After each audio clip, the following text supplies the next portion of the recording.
باقی سلاد 590 نمبر روایت ہے. عمر فاروق نے فرمایا بقیہ ویڈیو دیکھنے سے پہلے ویڈیو کو لائک کریں، چینل کو سبسکرائب کریں اور بیل آئیکن پر کلک کریں. شکریہ. کہ یا رسول اللہ ہم مشرکین کو برا برا کرنے لگے. یا رسول اللہ وہ مشرک کا برا ہو، ان کی وجہ سے ہم اس غزوے میں شریک ہوئے اور ہماری نماز قضا ہو گئی. نماز عصر کی بات ہے، تو نماز جو ہے وہ رہ گئی نماز عصر. تو عمر فاروق جو ہے غصہ ہونے لگے تو فرمایا، حضور نے فرمایا خدا کی قسم ہے عمر میری بھی قضا ہو گئی ہے.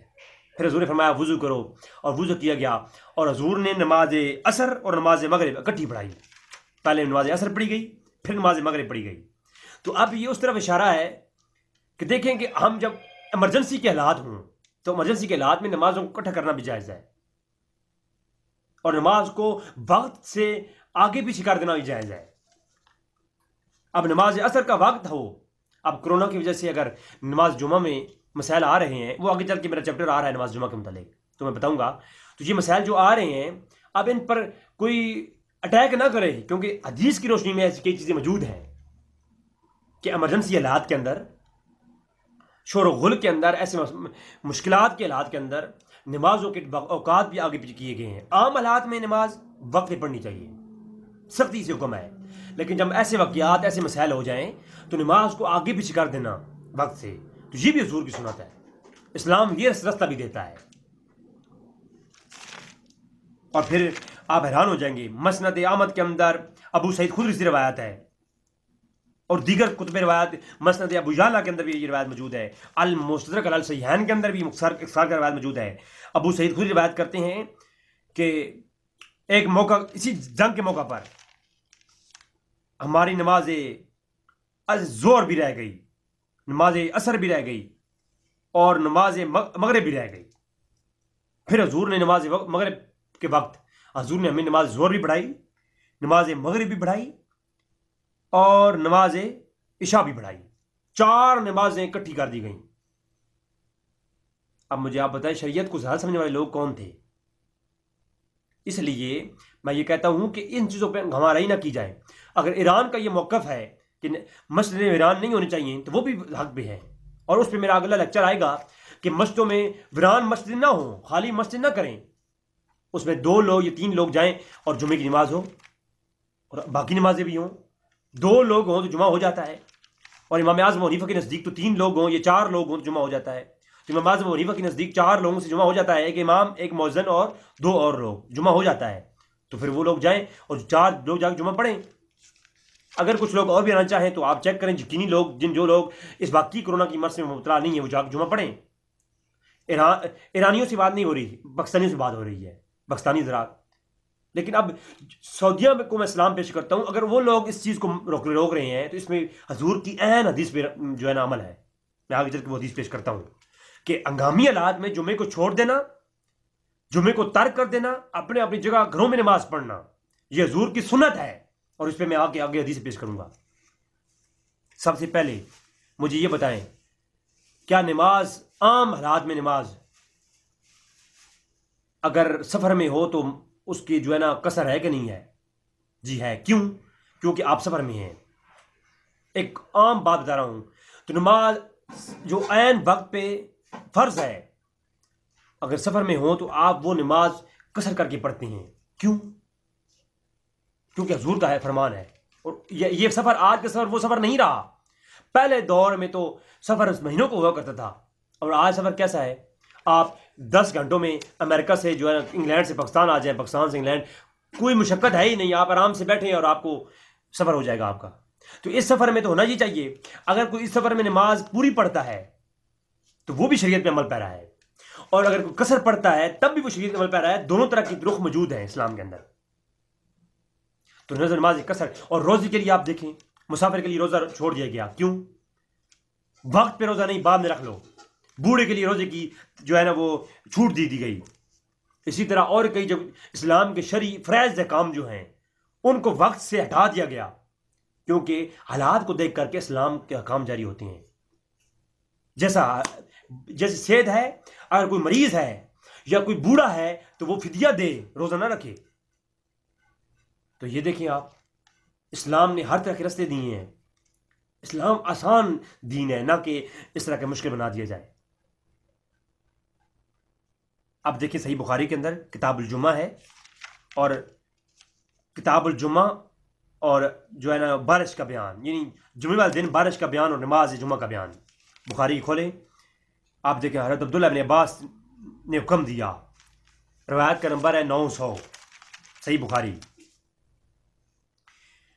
کہ مؤذن نے اذان دی، حی علی الصلاۃ کی جگہ عباس نے حکم دیا کہ کہو صلو فی بیوتکم، کہ تم نماز پڑھو مگر گھروں میں۔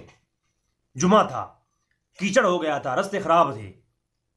اب آج تو کورونا وائرس ہے نا، اس عذر کے باعث جو ہے نا سعودی عرب نے جمعے کو روک دیا گیا ہے، جمعہ۔ تو یہ سعودی عرب کے اندر جو جمعہ روکا گیا ہے، یہ عین روایات پہ عمل ہے۔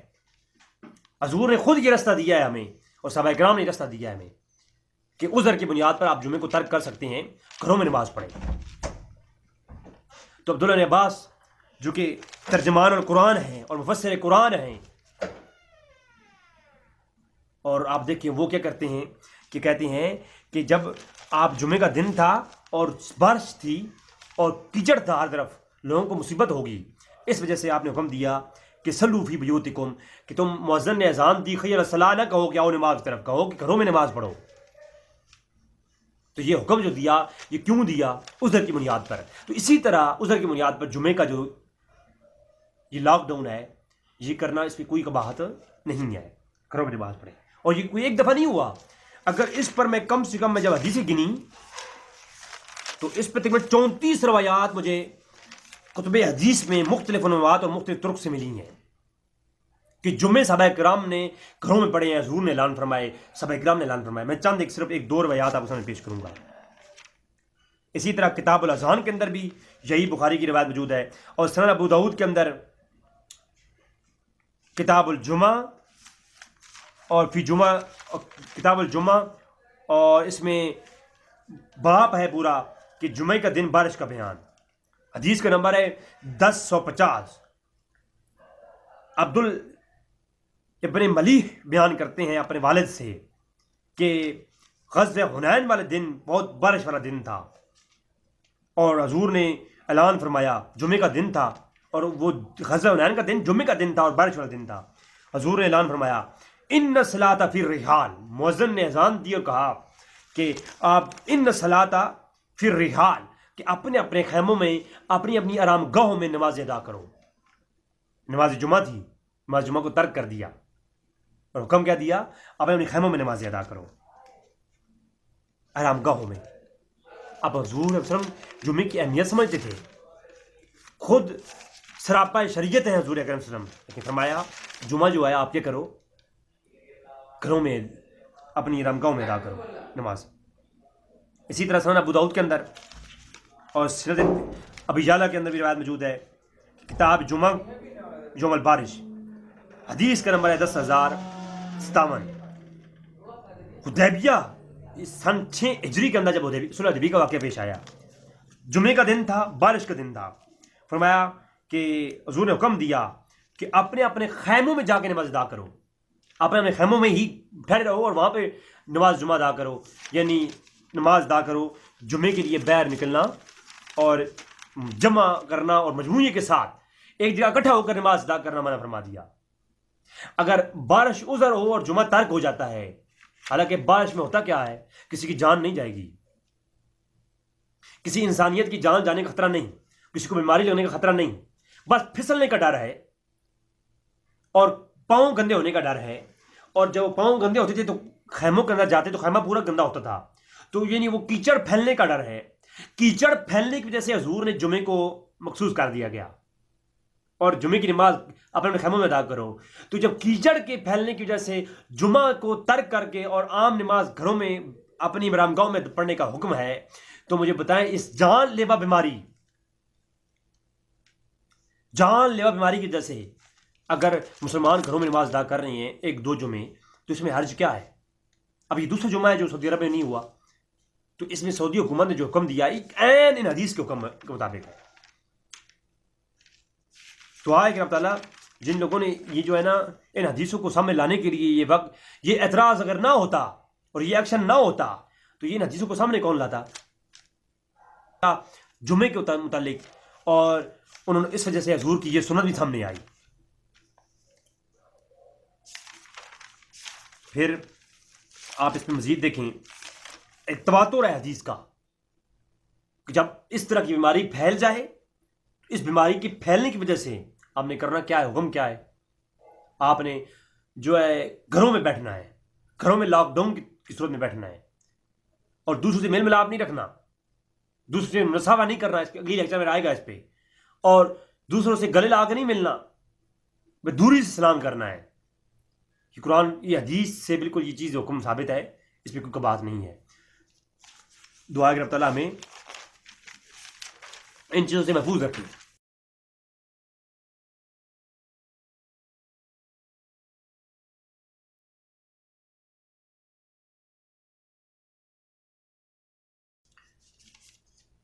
طاعون کی بیماری بخاری شریف کے اندر کتاب الطب ہے، کتاب الطب کا چیپٹر، اور اس کے اندر باب باندھا طاعون کے متعلق، اور پہلی دونوں حدیثیں بات کو ختم کر دیتی ہیں.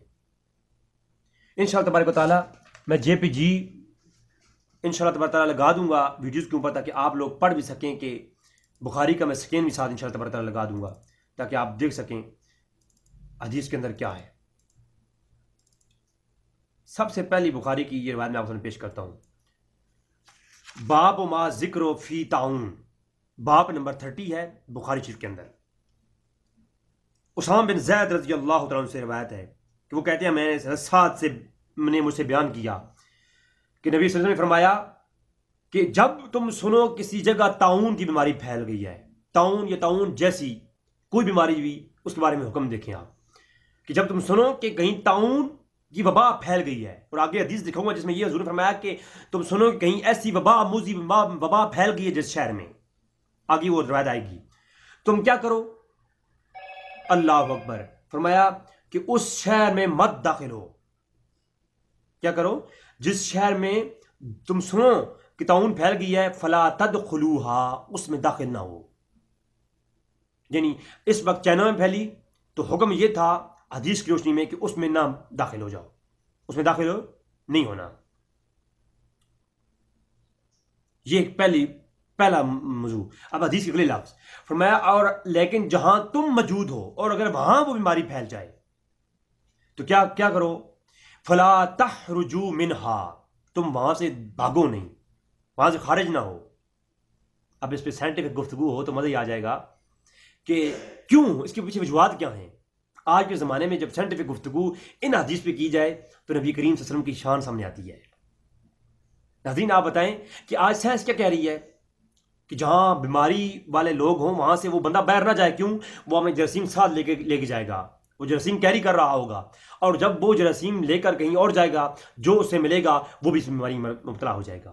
تو حضور کی حدیث واضح دو ٹوک جو بہت زیادہ ایک فلسفے کے بعد آخری انتہا کی جو سائنسدانوں نے آ کر کے وہ تجزیہ کیا ہے نا، اس تجزیے کو میرے نبی کریم صلی اللہ علیہ وسلم 1400 سال پہلے بتا گئے ہیں کہ جس شہر میں یہ بیماری ہو اس میں داخل نہ ہو، اور جس شہر میں تمہارے شہر میں جس تم رہ رہے ہو اس میں اگر یہ بیماری آ جائے تو ادھر سے نکلو نہیں، بھاگو نہیں. اچھا کیا کرو؟ وَاصْبِرُوا، اور اس پہ صبر کرو. کیا کرو؟ صبر کرو، وہاں پر ٹھہرے رہو. اللہ اکبر. اور توکل، اللہ پہ توکل رکھو، صبر کرتے رہو. اور پھر کیا کرو؟ فرمایا اگر تم اسی بیماری کے محض وَإِذَا وَقَعَ بِالْأَرْضِ وَأَتِيكُمْ بِهَا فَلَا تَخْرُجُوا مِنْهَا، اور تم اس جگہ واقع ہو جہاں پر یہ بیماری ہے وہاں سے خارج نہ ہو. اور کیا کرو؟ اگر تم صابرن، اس پہ صبر کرتے ہو، إِلَّا كَانَ لَهُ مَثْلًا أَجْرًا شَهِيدًا، اور اگر تم صبر کرتے ہو اور صبر کرتے ہو یہ اس بیماری کے تحت تم فوت ہو جاؤ، تمہیں کیا اجر ملے گا؟ اجرن شہیدہ، تمہیں شہید کا اجر دیا جائے گا. یہ بخاری شریف ہے سر،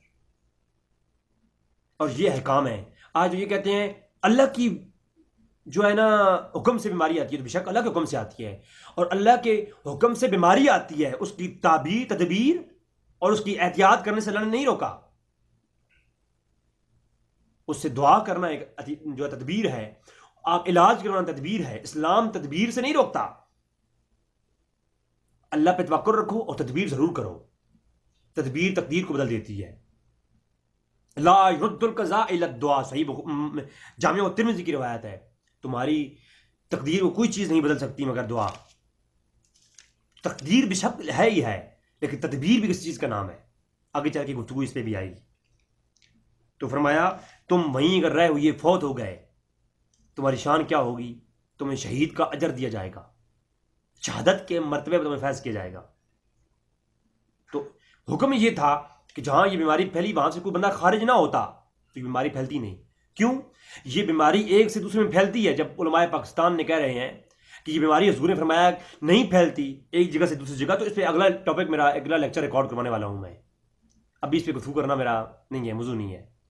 بیماری پھیلتی ہے، وہ حضور نے کس تنازع میں فرمایا وہ پوری حدیث پڑھ کے سنائے تو میرے خیال میں اشغال ختم ہو جائیں گے، اور وہ بھی حق ہے۔ اگر کوئی اس پہ عقائد رکھ رہا ہے جیسے کہ ایران یا دیگر ممالک کے لوگ، تو ہم کہتے ہیں ٹھیک ہے، وہ بھی حق پر ہیں، لیکن دوسروں کے لیے بھی تھوڑی جگہ چھوڑیے۔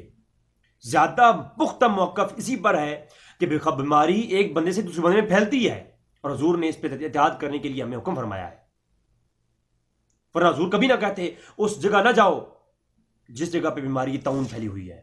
اس سے اگلی حدیث آپ پڑھیں، اسی کے اندر طویل بخاری شریف کے اندر 5829 نمبر روایت ہے۔ عبداللہ بن عباس روایت کرتے ہیں ہم عمر بن خطاب کے ساتھ شام کی طرف جا رہے تھے، رستے میں ابو عبیدہ بن جرح اور ان کے ساتھی میں ملے۔ انہوں نے کہا کہ شام میں طاعون پھیل چکا ہے، آپ لوگ کیسے گدگدہ جا رہے ہو؟ اب صحابہ کرام نے یہ نہیں کہا کہ اللہ پہ توکل کریں، بیماری ایک بندے سے دوسرے بندے میں کہاں پھیلتی ہے بھائی؟ اب سمجھے، تھوڑا سینس سے اگر آپ روایات کو پڑھیں گے تو معلوم ہوگا کہ اگر وہاں پر ابو عبیدہ بن جرح نے جب یہ بات کہی تو انہوں نے یہ بات کہی کیوں ہے؟ جب شام جا رہے ہیں تو بھائی جاؤ، بیماری پھیلی ہوئی ہے تو بیماری تو ایک بندے کو لگی ہوگی، 10 کو لگی ہوگی، تو وہ پھیلتی کیوں نہیں؟ تو اچھا اس کے بعد آج سائنس ہم پہ اعتراض کر سکتی ہے، اسلام کہتا ہے کہ بیماری ایک بندے سے دوسرے بندے میں نہیں پھیلتی، اور سائنس تو کہہ رہی ہے کہ پھیلتی ہے، تو اس کا مطلب یہ ہوا کہ آپ کا اسلام کی یہ بات جھوٹی ہے۔ پھر آپ انگریزوں کو کیا جواب دیں گے؟ ہم بتائیں گے کہ ہماری سائنس تو آپ کی بعد میں تشخیص کر کے اور اسٹیبلش ہو رہی ہے۔ نبی کریم صلی اللہ علیہ وسلم نے آپ کے علوم سائنس جو آپ نے سالوں لگا کر کے دریافت کیے ہیں، میں نبی کریم صلی اللہ علیہ وسلم پہلے بتا چکے ہیں۔ عورت کے حمل ہونے کے بارے میں اور اس کے اندر بچے کی زندگی کے بارے میں میرا لیکچر آ چکا ہے، سائنس اور حدیث رسول کی روشنی میں، وہ آپ سنیں، آپ کو معلوم ہوگا کہ سائنس کیا کہتی ہے اور حدیثیں کیا کہتی ہیں۔ سائنس تو کئی دفعہ ایک بات کرتی ہے پھر اسے رجوع کر لیتی ہے، اسلام جو بات کرتا ہے اسے کبھی رجوع نہیں کرتا، یہ اسلام کی حقانیت ہے۔ ناظرین، تو عمر فاروق رضی اللہ عنہ سے یہ کہا گیا تو عمر فاروق نے کہا کہ مشورہ کرتے ہیں۔ صحابہ اکرام کو پہلے انصارہ کو لایا گیا، پھر مہاجرین کو لایا گیا باری باری۔ انصارہ کے اندر 2 گروہ بن گئے، ایک کہتا کہ جاتے ہیں جہاد کے لیے جا رہے ہیں، اور دوسرے کہنے لگا کہ نہیں، حضور کا حکم یہ نہیں ہے تو اب انسانی جانوں کو بچانے کے لیے واپس جانا چاہیے۔ 2 گروہ بن گئے، پھر مہاجرین کو لایا گیا، 2 گروہ بن گئے۔ اس طرح کرتے کرتے فرمایا کہ مشائخین نے قریش کو لایا جائے، پھر کچھ مشائخ قریش لائے گئے، انہوں نے حتمی فیصلہ کیا کہ نہ جایا جائے، پھر اس پہ آمین کہا گیا۔ ابو عبیدہ بن جرح بھی ساتھ ہو لیے۔ عمر فاروق نے اعلان کیا کہ اگلے دن میں، بہت طویل حدیث ہے، میں اسکین لگا دوں گا، آپ پڑھ لیجیے گا، تو اگلے دن عمر فاروق فرماتے ہیں کہ میں صبح چلا جاؤں گا، جس نے جانا ہے میرے ساتھ آ جائیے، واپس چل جاؤں گا میں۔ تو تمام جب فیصلے ہوئے، ان فیصلوں کے مابین بعد حضرت عمر فاروق واپس جانے کا فیصلہ کیا، تو اسی دوران جب اعلان کر چکے عمر فاروق رضی اللہ تعالیٰ عنہ کہ اب جو ہے میں کل واپس چلا جاؤں گا اور آپ لوگ بھی واپس چلے لوٹ جائیں، ٹھیک ہے، ہم شام کی طرف نہیں جا رہے، جب یہ اعلان ہو چکا تو اس دوران حضرت عبد الرحمن ابن عوف آ گئے۔ تو انہوں نے کیا کہا، وہ کسی وجہ سے کہیں دور گئے ہوئے تھے اور اتنے میں وہ پہنچ گئے اس مجمع میں، وہ آپ کہتے ہیں اللہ کی قسم اس مسئلے کا حل تو میں جانتا ہوں۔ فرمایا عبد الرحمن ابن عوف تم کیا جانتے ہو؟ فرمایا میں حضور کے پاس تھا، حضور نے فرمایا وَإِذَا وَقَعَ بِأَرْضٍ وَأَنْتُمْ بِهَا فَلَا تَخْرَجُوا، کہ اس جگہ جہاں پر یہ بیماری پھیل جائے وہاں سے خارج نہ ہو، اور جہاں پر یہ بیماری ہو اس شہر میں داخل نہ ہو۔ اور فرمایا کہ جب یہ بات کی تو عمر فاروق رضی اللہ تعالیٰ نے فرمایا کہ میں اللہ کی حمد و ثنا کرتا ہوں اور اللہ تعالیٰ سے استغفار کرتا ہوں، اور وہ وہاں سے واپس لوٹ گئے۔ یہ بخاری کی روایت ہے، اور بخاری شریف کے اندر اسی کتاب الطاعون کی 2 نمبر کی روایت ہے یہ۔